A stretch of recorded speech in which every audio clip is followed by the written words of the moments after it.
Mesdames et messieurs, bonjour. Vous êtes sur l'élan africain et vous avez bien raison. Les pays membres de la communauté économique des États de l'Afrique de l'Ouest exigent la fin des coups d'État dans la région. Au cours du sommet, le sommet des chefs d'État et de gouvernement de la plateforme ouest africaine,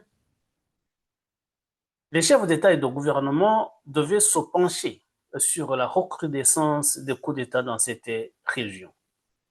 Et il était question, bien évidemment, du coup d'État avorté décembre 2025, mais également du coup d'État réussi en Guinée-Bissau. Parlant de la Guinée-Bissau, les chefs d'État et de gouvernement, le sommet de ce dimanche 14 décembre 2025, a exigé le retour immédiat à l'ordre constitutionnel. Et on voit mal comment cela peut se faire, puisque comme nous l'avons suivi, le processus électoral a été annulé à l'occasion du coup d'État.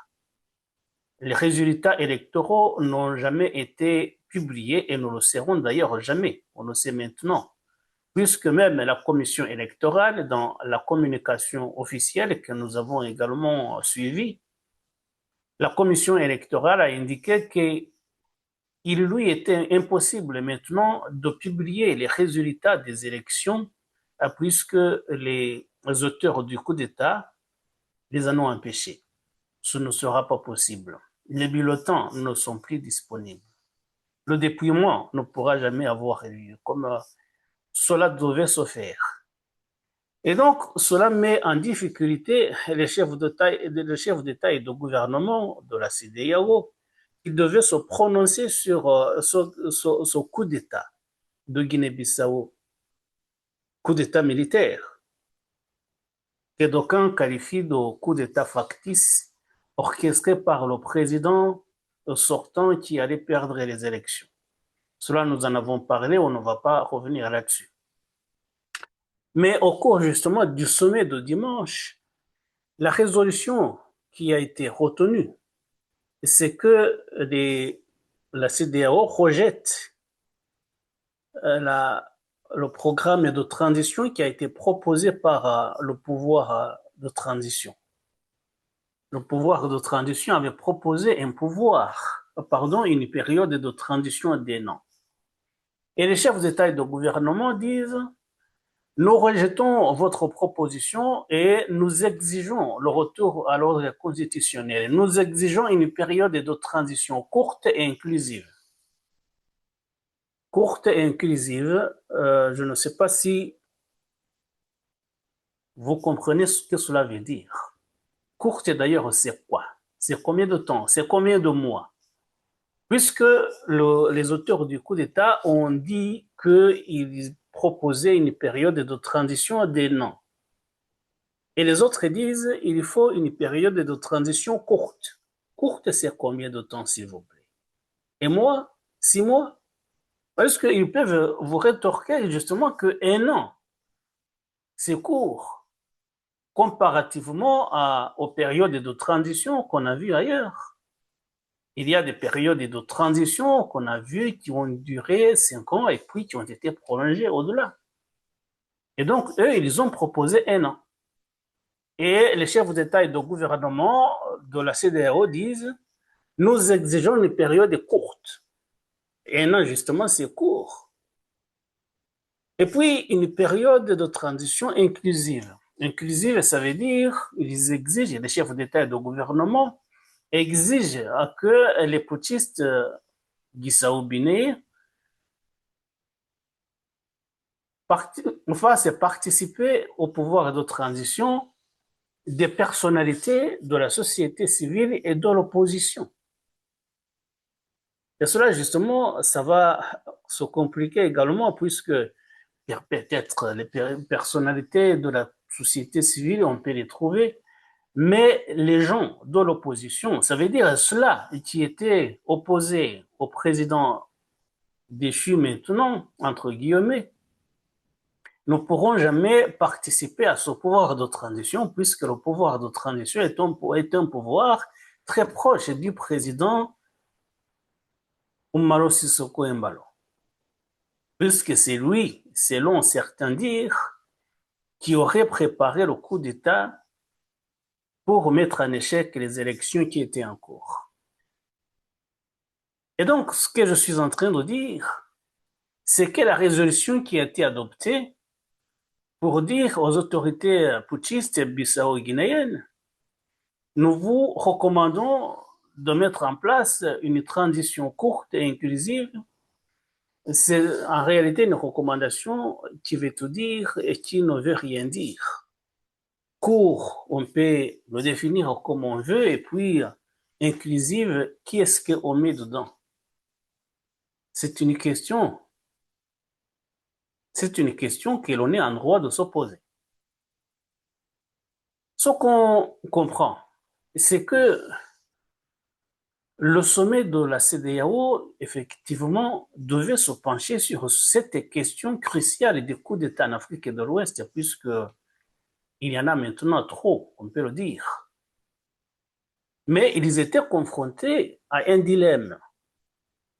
Comment est-ce qu'on va trancher? Ils se sont montrés fermes. Le président Sierra Leone, qui préside maintenant la CEDEAO, Julius Maada Bio, a affiché une certaine fermeté en disant que désormais la communauté ne va plus tolérer des coups d'État. Ça veut dire des renversements du pouvoir constitutionnel, des prises de pouvoir par la force. Oui, c'est une fermeté affichée. Mais il se trouve devant une impasse. Comment est-ce qu'on peut faire? Comment on va empêcher les coups d'État dans cette région? Comment est-ce qu'on va le faire? Et lui, il est là, il affiche, je suis en train de dire que pour la Guinée-Bissau, la résolution qui a été adoptée, c'est une résolution également, évidemment, inefficace, mais qui, tout simplement, est difficile à mettre en application. Résolution qui dit mettez en place une transition courte et inclusive. Ça veut dire une résolution qui est difficilement compréhensible déjà. Ça veut dire on est devant une impasse et on est dans l'obligation de montrer qu'on est ferme, mais en adoptant des résolutions qui ne sont pas compréhensibles aux yeux du public. Pourquoi d'ailleurs on est devant une impasse? Parce que vous savez déjà, dans un passé récent, il y a 3 pays qui se sont retirés de la CEDEAO. Nous en avons parlé dernièrement. Le Mali, le Burkina Faso et le Niger se sont retirés de cette communauté économique de l'Afrique de l'Ouest. Pour des raisons similaires justement à ce qui est en train de se passer en Guinée-Bissau. Parce que les 3 pays sont dirigés maintenant par des pouvoirs issus des coups d'État militaires. Le Mali, le Burkina Faso et le Niger sont dirigés par des putschistes. Et donc, la CEDEAO a réagi en voulant prendre des sanctions contre les auteurs des coups d'État dans les 3 pays. Et les 3 pays se sont concertés, se sont retirés de la CEDEAO et ont formé leur propre plateforme qui est appelée maintenant, vous le savez, l'Alliance des États du Sahel, l'AES. Ce qui fait que maintenant, la CEDEAO, qui était composée il n'y a pas très longtemps de 15 pays membres, est composée de seulement 12 pays membres. Autrement dit, si on va prendre des décisions, on doit être prudent, puisque peut-être demain, on se retrouvera à 11 membres et après-demain à 10 membres. Ça veut dire que la communauté irait en se rétrécissant comme une peau de chagrin. Et cela, bien évidemment, personne ne le souhaite. Ni moi, encore moins les membres, les dirigeants des pays membres de cette communauté de l'Afrique et de l'Ouest. Ce n'est donc pas étonnant qu'on condamne bien évidemment le coup d'État pour la forme, mais on est dans l'impossibilité d'agir. D'ailleurs, pour cette possibilité d'agir, il faut dire que même légalement, moi, je me suis toujours posé la question de savoir quelles dispositions légales, en vertu de quels droits, les pays membres de la CEDEAO interviendraient dans un autre pays. Je vais maintenant revenir au Bénin tout à l'heure. L'intervention du Nigeria au Bénin était une intervention bien évidemment légale et légitime, puisque c'était une intervention qui a été faite avant la réussite du coup d'État et que c'était sur demande du Bénin. C'est tout à fait compréhensible. Mais quand on dit maintenant aux gens qui ont réussi les coups d'État en Guinée-Bissau, retirez-vous, mettez en place une période de transition, ils vont vous dire de quel droit est-ce que vous nous donnez des directives à suivre? De quel droit est-ce que vous nous donnez des ordres? De quel droit est-ce que vous vous ingérez dans les affaires intérieures de la Guinée-Bissau? Puisque au départ, la CEDEAO est une communauté d'intégration économique. Les affaires internes sur le déroulement de la politique intérieure ne concernent nullement la CEDEAO. Bien évidemment, il y a des chefs d'État et de gouvernement qui se sont assis sur la même table. Ils se sont dit, très logiquement d'ailleurs, pour que l'intégration économique puisse réussir, il faut qu'également nous puissions avoir une stabilité politique, et cela se comprend. Mais aucune disposition communautaire ne donne le pouvoir à la CEDEAO de faire des interventions dans des États membres. Ce n'est pas une confédération. La CEDEAO n'est pas une confédération. Évidemment, je doute fort qu'il y ait des dispositions qui autorisent des interventions du genre comme ce que veut décider cette communauté, du moins le sommet de la communauté. Et donc, le président Julius Maada Bio, le président Sierra Leone, qui est également président en exercice de la CEDEAO, s'est montré très ferme. Il a affiché une certaine fermeté, mais il sait lui-même qu'il se trouve devant une impasse. Et les autres chefs d'État de gouvernement savent également qu'ils sont devant une impasse, que s'il y a un coup d'État qui a réussi, il est très très difficile d'agir. Il n'y a pas de possibilité d'agir, d'aller empêcher celui qui a réussi son coup d'État de gouverner. Puisqu'ils n'auront pas réussi en Guinée, ils n'auront pas réussi non plus dans les 3 pays du Sahel. Et ils ne vont pas le réussir en Guinée-Bissau. C'est pour cela d'ailleurs qu'ils ont décidé d'envoyer une mission de haut niveau, comme ils disent, en Guinée-Bissau pour discuter avec les nouvelles autorités. Voilà. Ils vont discuter. Et c'est pour cela justement aussi qu'ils se sont gardés cette fois-ci de prendre des sanctions contre les putschistes guissao-bénéens. Ils n'ont pas pris des sanctions. Ils n'ont pas menacé d'exclusion.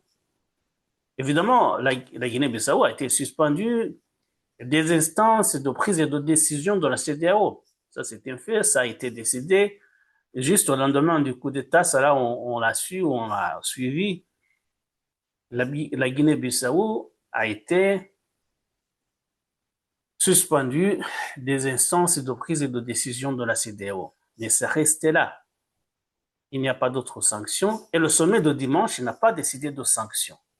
Puisqu'ils savent justement qu'ils n'ont pas de légitimité, ils ont peur de perdre un autre membre.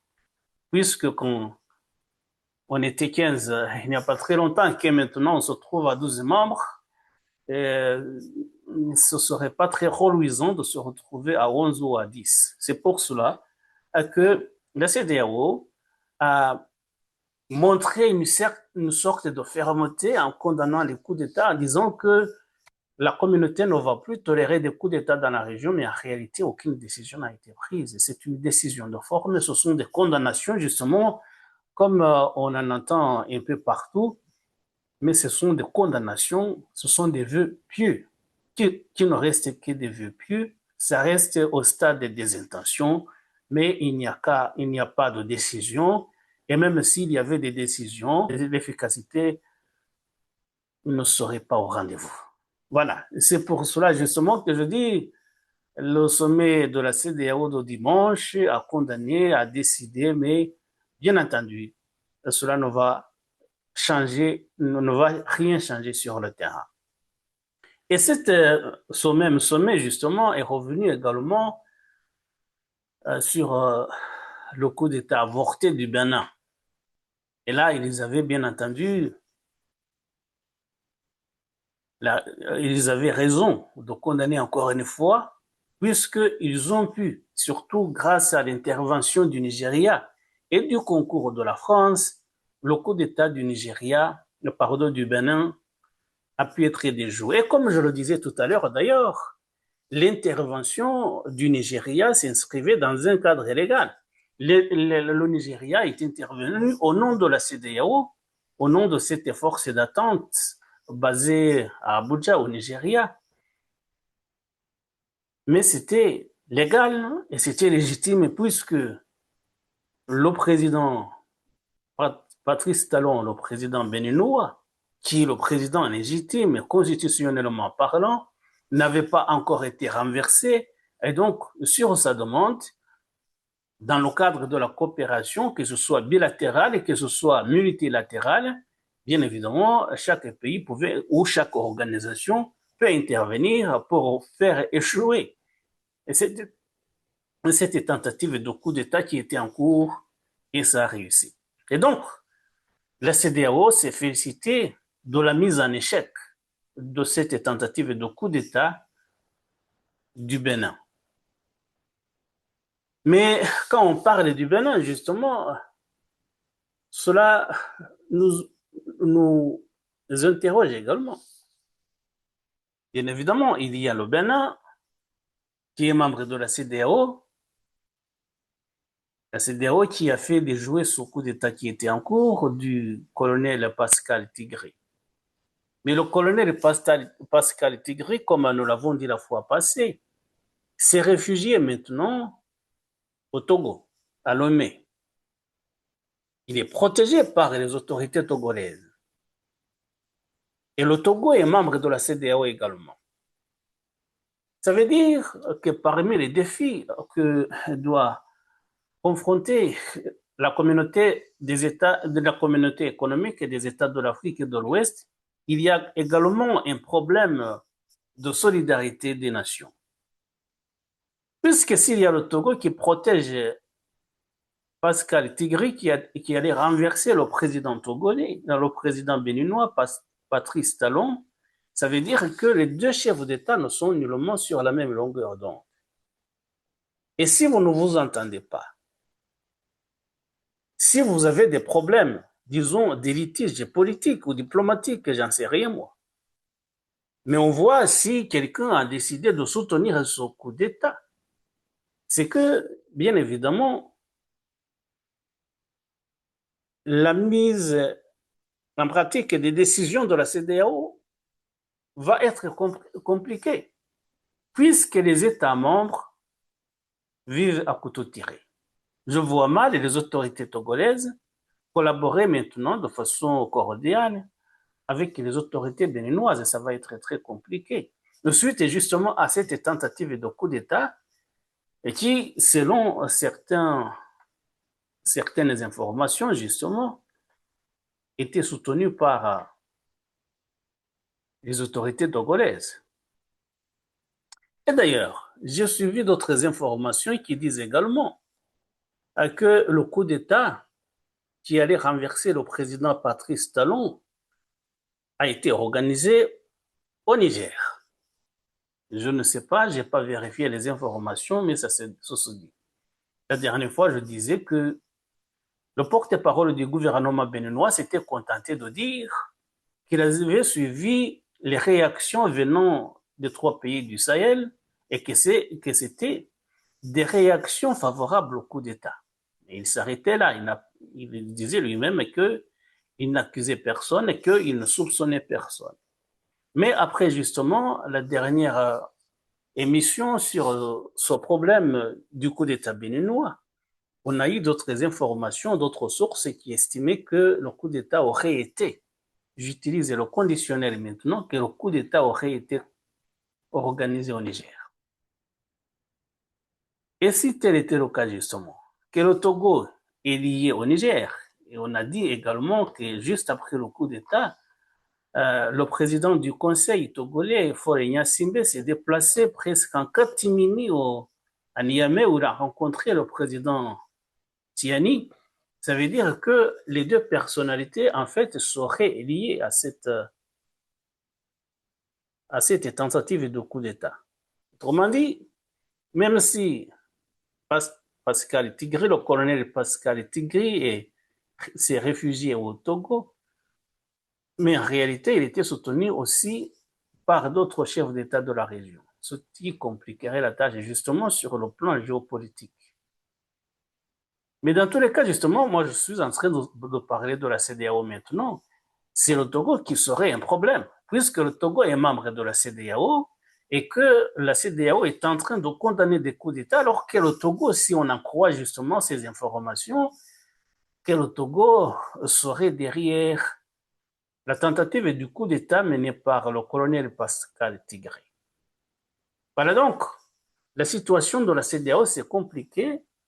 Ils se sont réunis en sommet ordinaire dimanche, qu'ils ont affiché une certaine fermeté à l'égard des coups d'État ou à venir aussi, qu'ils ne vont plus tolérer des coups d'État. Ça veut dire quand même qu'il y a une certaine difficulté puisque parmi leurs membres, les membres de la CEDEAO, il y a des pays qui soutiennent des coups d'État. Et là, justement, c'est une difficulté majeure qu'ils ne pouvaient pas évoquer, évidemment, pour des raisons diplomatiques. Mais tout le monde comprend que là, c'est un sommet qui a pris des décisions inapplicables et justement qui étaient tout simplement des décisions, des condamnations de forme. Je parlais du coup d'État du Bénin maintenant, je vais en dire un mot avant de clore le propos d'aujourd'hui, c'est que il y a maintenant, dernièrement, nous évoquions les propos du président Patrice Talon qui disait que c'était forfaiture, pour employer les termes, ses propres termes, la forfaiture n'allait pas rester impunie. Ça veut dire qu'il s'était engagé à poursuivre les auteurs de ce coup d'État. Et on a appris, entre autres, qu'il y a le fils de l'ancien président Boniaï. Boniaï, Thomas Boniaï, c'est l'ancien président béninois. Et son fils est membre d'un parti d'opposition qui s'appelle les démocrates. Les démocrates, c'est un des cadres de ce parti. Il occupe le poste des relations extérieures dans le parti des démocrates. Et justement, en parlant de ce coup d'État dernièrement, je me posais des questions. Est-ce qu'il y a des soutiens internes, ça veut dire des politiciens de renom? Et c'est donc le fils de l'ancien président Boniaï, ce qui s'appelle Chabi Boniaï, a été arrêté. Il a été interpellé dimanche et il est maintenant en garde à vue.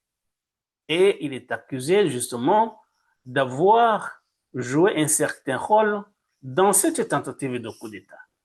Ce qui est grave, évidemment, le parti des démocrates du président Thomas Bonin Yahi, et j'avais dit la dernière fois que le candidat du parti des démocrates aux prochaines élections présidentielles, la candidature présentée par ce parti a été rejetée pour des raisons politiques, bien évidemment, même si on a dit qu'il ne jouissait pas d'assez de soutien parlementaire. Selon la loi béninoise, évidemment, on ne va pas entrer là-dedans. Mais le candidat du Parti des démocrates n'a pas été retenu pour les élections présidentielles d'avril prochain. Et maintenant, donc, on voit que un des cadres de ce parti, qui se trouve être le fils de l'ancien président, vient d'être interpellé dans le cadre de ce coup d'État. Ça veut dire que pour le pouvoir béninois, le parti d'opposition, les démocrates, de l'ancien président Thomas Boni serait lié à la tentative de coup d'État du colonel Pascal Tigré. Et Thomas Boni, évidemment, a des liens, a des relations, bien entendu. C'est quelqu'un qui a dirigé quand même le Bénin pendant longtemps. Il a des liens dans la région. Je suis en train de dire que la CEDEAO, quelles que soient les décisions qu'elle va prendre, va se heurter à des difficultés d'abord internes, mais également externes, pour la mise en application des décisions qui seraient prises. Je parlais du Togo, je parlais maintenant de cette arrestation du fils de l'ancien président, mais également du rôle qu'aurait joué le président Tiani pour l'organisation de ce coup d'État avorté. Tout ça, bien évidemment, complique les décisions, la mise en pratique des décisions de la CEDEAO. Et donc, si vous suivez bien ce que je suis en train de dire, ça a été bien que la CEDEAO condamne d'abord le coup d'État avorté du Bénin. Ça a été bien que la CEDEAO montre une certaine fermeté face